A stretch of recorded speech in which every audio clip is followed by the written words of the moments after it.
আমাদের কাছে খুব স্মরণীয়। তার কারণ আজকের এই দিনটিতে মহাত্মা গান্ধী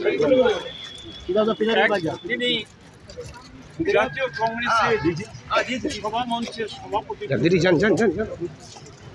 এবং আজকের এই দিনটিতে যে এআইসিসি সেশন হয়েছিল সেখানে ভারতের স্বাধীনতা আন্দোলনের উপরে 20টি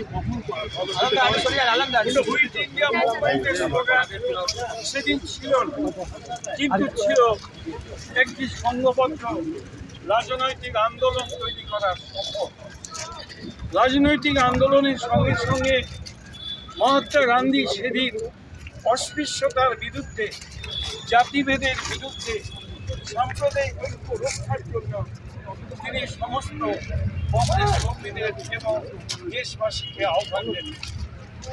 ভারতবর্ষের অন্তর্নিহিত যে ভাবপুঞ্জ, যেখানে নিহিত আছে সমস্ত ধর্মের সমন্বয়ের বাণী, সেইটিকে তিনি সেদিন উদ্ঘাটিত করেছিলেন।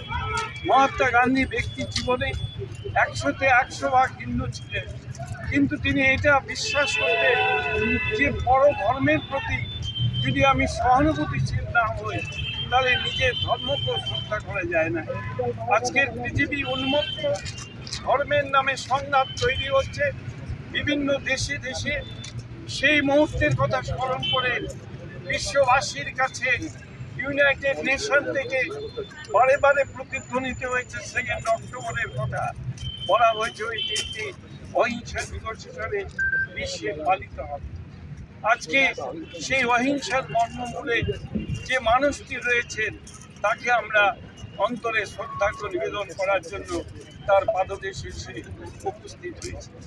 আমাদের জীবনের মধ্যে আসুন তার চিন্তাধারাকে অন্তত কিছুটা প্রতিফলিত করি এবং অন্য আমাদের সহকর্মীদের মধ্যেও সেটাকে প্রতিফলিত করি, তাহলে পরেই তার প্রতি শ্রদ্ধা জ্ঞাপন আমাদের সার্থক হবে। সকলকে শুভেচ্ছা জানিয়ে তার প্রতি আমাদের অকুণ্ঠ প্রণাম শ্রদ্ধা জ্ঞাপন করে আমরা আমাদের অনুষ্ঠান এখানে শেষ করি।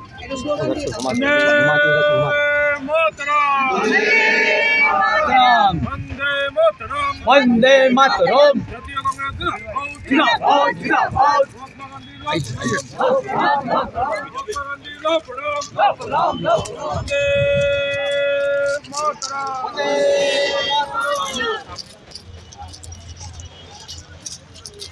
बहुत खुशी की बात है, आज हमारे प्रदीप भट्टाचार्य और हमारे तमाम जितने भी कांग्रेस के टीम, कांग्रेस के लीडर और कांग्रेस के कर्मी आज एकजुट होकर, एक साथ होकर और हमारे पूरे एक संगठन के साथ हम लोग आज बापूजी के मुजस्सम के पास आए हैं।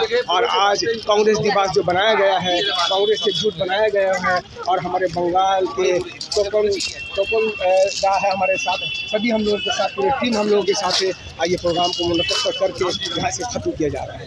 जय हिंद, जय हिंद, जय हिंद।